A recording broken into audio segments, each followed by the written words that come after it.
time should ever be on a tractor, and that is the driver. Please protect your family and workers. Today and every day in 2025, think and practice safety first. This safety message is sponsored by Prairie Land Ag, your experts in starter fertilizer. Whether coming from a hospital stay or just need a little help, Taylorville Care Center's personalized therapy program can get you up and going.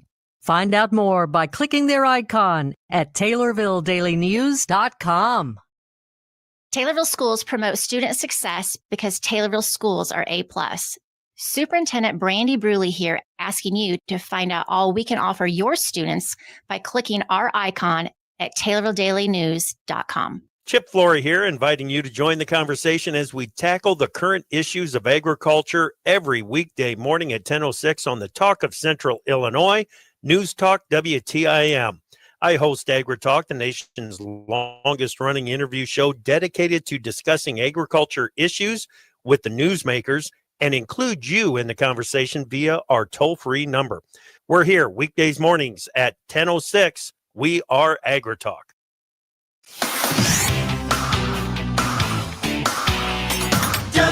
WTIM. Good morning. You're listening to the WTIM Morning Show here on your information station. Brought to you by People's Bank and Trust, where they put people first, and Landmark of Taylorville. Joining me now here in this segment is Kelly Delakis, School Board President with South Fork Schools, as well as Superintendent Chris Clark. Good morning to the both of you. How are we? Good morning. Doing well. Thank you for having us. Well, glad to have you back around, Chris. And now we get to talk to Kelly as well here today about South Fork Schools and everything that's gone under her reign. Kelly, if you would, give the folks just a little bit of background on yourself and let myself and listeners know just about you and everything that brought you to this position. Okay, thank you very much. My name is Kelly Delakis, and I'm from Kincaid. I've been a lifelong resident of Kincaid. I'm married, and I have 3 kids. All 3 have graduated from South Fork, and I decided to run for school board about 22 years ago. Wow, 22 years ago. Yes. So you've manned the position for a long time. That lets us know how long you've been a board member, roughly. Was there any additional time of being a board member, or was it just right to being president? No, I actually have just been president probably for the last, 2-3 years. 4 maybe. Yeah, 4. Yeah. I think it's been but 4. Otherwise, board member, and then I was vice president for several years as well. So your commitment to South Fork Schools has been lifelong. Yes, it has. Sent the kids through there. That helps. Yep. Wanting to see better for them as well. For you, what's been that most rewarding piece? What's been the best of being a board member with South Fork Schools? Well, I think the growth from when I first started 22 years ago. My oldest son was, I believe, a freshman in high school, and my twins were only 2 years old at the time. So I knew they were going to be coming up and starting in the district. So I think just seeing how far we've come from back when I first started, I mean, all around financially, curriculum wise, the building and grounds and things we've done to improve our district. For you, kind of a loaded question probably, but why now? Why retire now? Well, for one, the top of the list would probably just be where we are and, looking at where we are in Kincaid and with our district just all around. I mean, I feel like I'm going off the board. It's in a really great place. We're going to have 7 wonderful members that are on there, several that have been on quite a long time as well, and just ready to kind of step back. I retired from my main job last fall. So just kind of, stepping back and doing more things that I have time for with my grandkids, and just kind of letting somebody step in and take over from there. You've earned it. You spent 22 years as a board member, the last couple as the school board president, and vice president for many of those years as well. And then also working that full-time job, raising those kids. That's a busy time in life for you. And now it's time to hit the brakes a little bit. Yep. and relax, and well-deserved for you. You mentioned the growth that South Fork Schools has accomplished, not only in your time, but as we move forward now without you.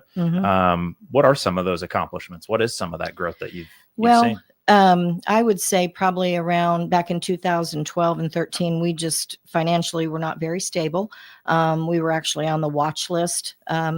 back in, I'd say 2011, 2012. And then we had, of course, our interim superintendent step in, which was Ron Graham, to start mentoring Mr. Clark.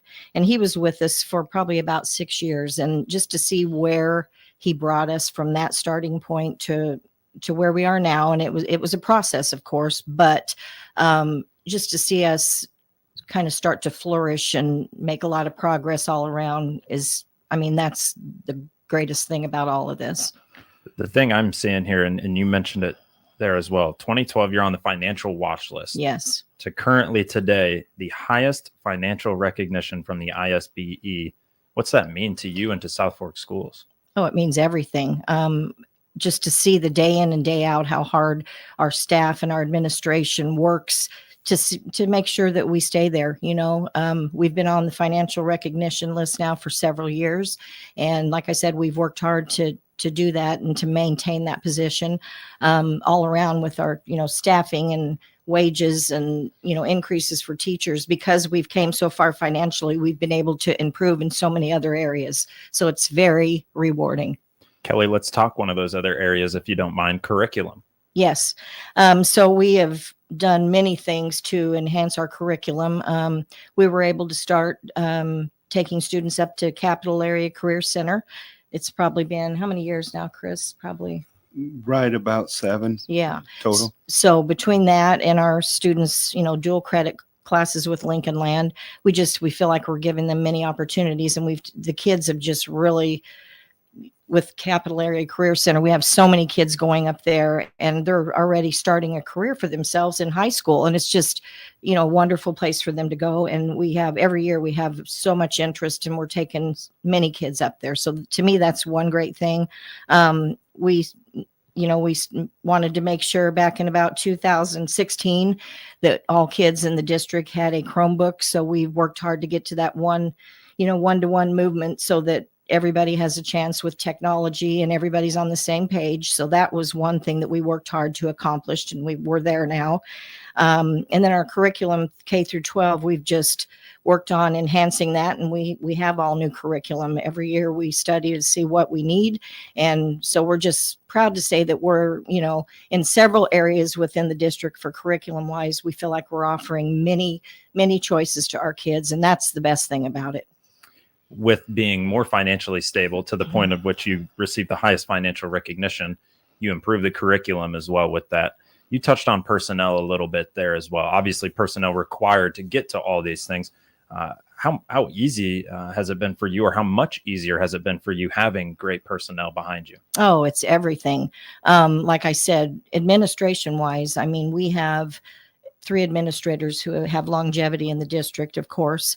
Like I said, Ron Graham mentored Mr. Clark, and then he's now been with us 14 years, and he's probably been superintendent 7, I believe, 6 or 7. And then we also have, Miss Rogers and Mr. Grohl. So, and they do a wonderful job. So I think that is so important to have people that stick around.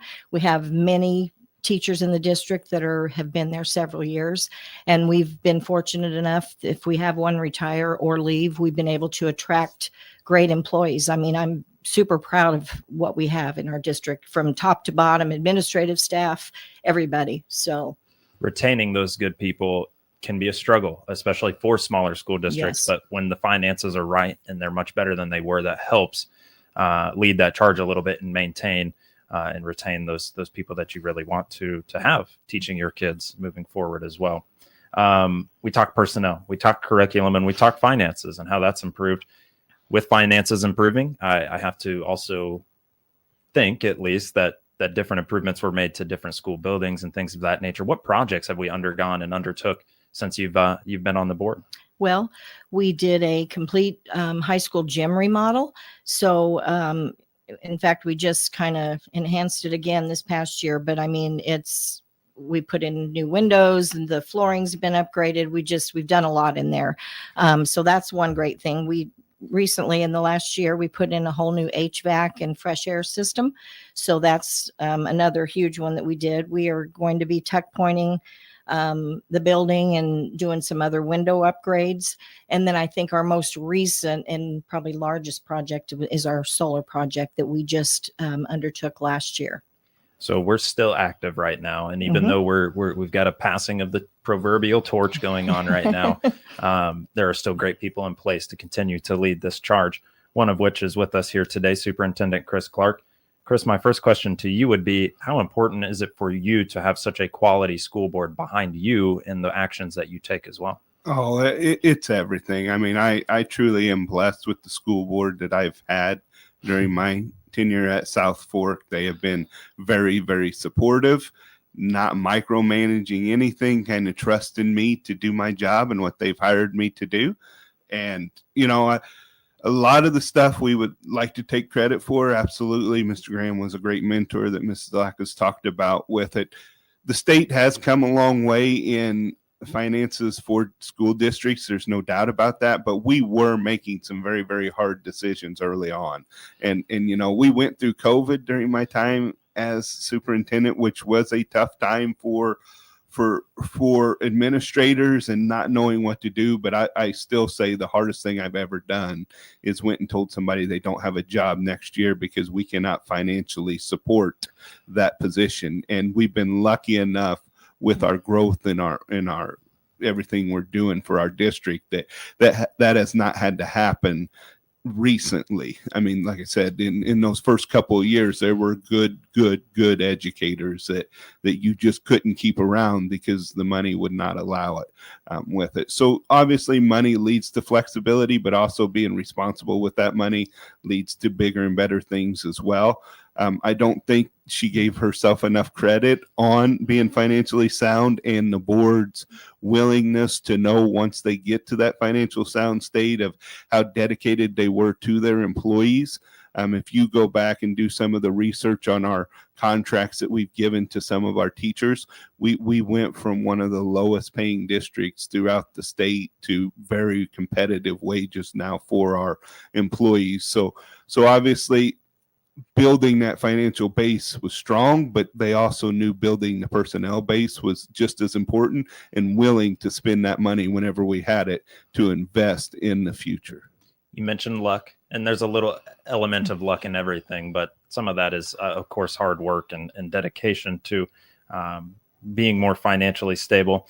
And when it comes to COVID, it was probably good that we got some of those Chromebooks in hand about 2016 for once 4 years later, the old pandemic hit as well. Might have made that transition to e-learning a little easier. It did. We were fortunate enough to be one-to-one before it come down. So whenever it did, we had kind of a backing of how to utilize those. So let's talk more about South Fork schools when we return. But I am joined right now by School Board President Kelly Delakis and Superintendent Chris Clark here on the morning show, brought to you by People's Bank and Trust and Landmark of Taylorville. We'll be right back with more on WTIM, your information station.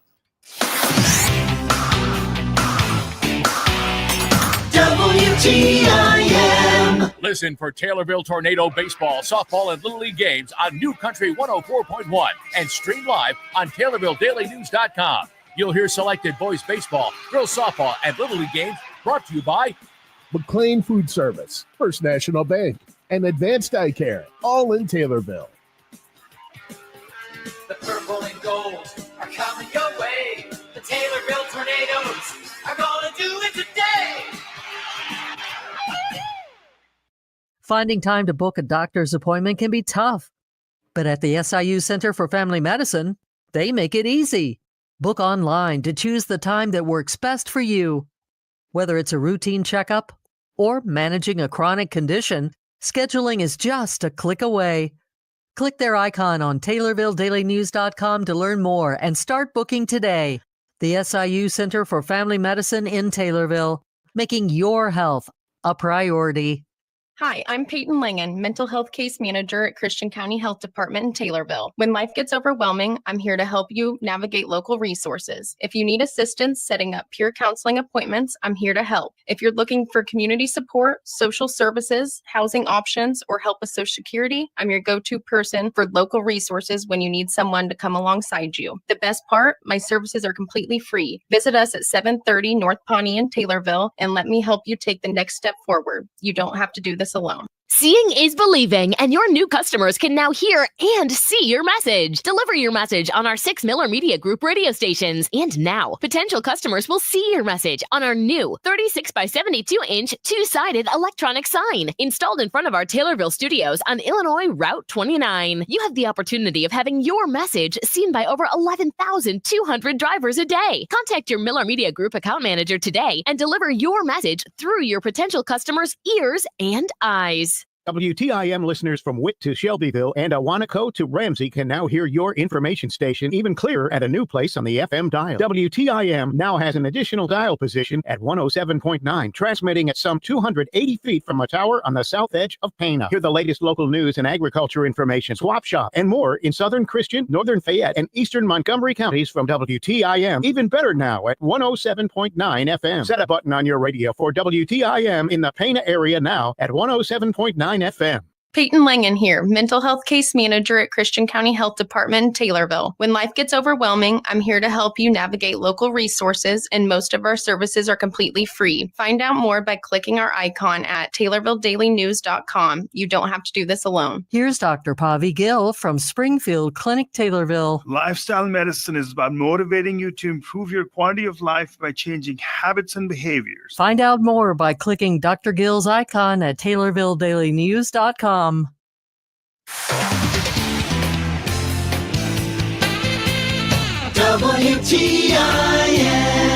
You're listening to WTIM, your information station, and our morning show, brought to you by People's Bank and Trust, where they put people first, and Landmark of Taylorville. Joining me in this segment are members of the South Fork School Board. I have School Board President Kelly Delakis, and I also have Superintendent Chris Clark joining us here today. We've talked everything great that's gone on with South Fork Schools, really since 2011.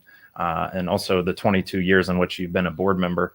We've talked about all those things, but what are some of those things that stand out that we want to kind of double down on? Just like I said, how far our district has come and what we're able to offer our students today. I mean, I'm super proud of our district, and I've seen many kids come out of our school over the years, over and over, and go on to do great things, whether it be military, trade school, or an actual university. So I think sometimes perception of a smaller district may not be, might be where they may not have enough opportunities, but I completely disagree with that. I think it does not matter. It's what your student puts into it, what the kids put into it, what we offer them.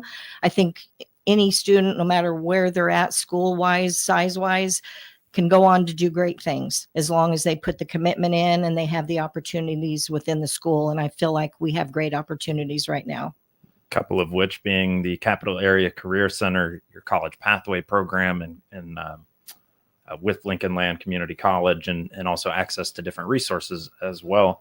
Now that things are coming to a close for you, not only the spring semester, but also your career with the South Fork School Board. What's in it for Kelly? What's next for Kelly? You mentioned the grandkids. You mentioned spending some additional time. What are some of those other things? Like I said, I retired from my full-time job in the fall from CNB Bank and Trust. And so I've just kind of transitioned into a part-time role doing something completely different. I just was not able to just quit work and do nothing. That's just not me. So I'm doing something part-time with my sister. And like I said, I have 2 grandkids, and I have more flexibility to be able to keep them, and trying to learn how to get better at golf. So I'm working on that. So just kind of sitting back and taking my time and doing what I want. But I mean, I still plan to be very involved with the school and, be around. There's plenty of games I'll be attending, and, I can't just walk away from that completely either. So. And you get an opportunity to enjoy some of those things that you still do currently. Yes. But also pick up some of those new things too. So I'm excited for you, and congratulations. Well, thank you. You've been hard at work for a lot of years. I appreciate it. So, I think about the dedication to the school board, your full-time job. And again, you still had to be a parent. You still were actively raising your kids. Yeah. That's 3 full-time jobs right there. Yep. Packaged into one person. Chris, for you guys at South Fork Schools, as the semester is coming to a close, I know we wrapped up with standardized testing and different things like that. Anything you want to tell us about the spring sports schedule, or as the semester comes to a close? No, not really. I mean, obviously, we got seniors going on a senior trip here pretty quick. We got graduation right around the corner. Just wish all those kids well in their future endeavors and whichever path they want to choose. We do have some baseball and softball going on, but not big into that's like we talked about as cooperative with Edinburgh and Riverton. So it's not really a lot of hometown with that kind of stuff. But yeah, anything they do, just want to wish them all the best of luck with it. And, just take your time to thank Kelly as well, along with every other school board member out there, not just South Fork School District, but in any school. It's a very thankless job. Sometimes you have to make decisions that you don't look out for one or two people. You have to look out for the masses. So I commend them on the job they do, and especially very appreciative of the board I have and the faith that they put in me to do my job and trust me to know that I'm going to do what's right for these kids at South Fork for sure. Not being micromanaged is a nice little bit there as well. So Kelly Delacus, school board president with South Fork Schools, Chris Clark, superintendent of South Fork Schools, joining us here on the morning show today. Congratulations on not only your retirement, but all the success that you've had, since 2011 and really turning the tides for South Fork Schools. That is a big piece to it. So again, thank you for joining me here. You're listening to WTIM and our morning show brought to you by People's Bank and Trust and Landmark of Taylorville. Thank you. Thank you for having us. With SRN News, I'm Rich Thomason in Washington. It may make some of the foods we buy less colorful, but proponents say they'll be a whole lot safer. The FDA ordering an end to the use of synthetic dyes.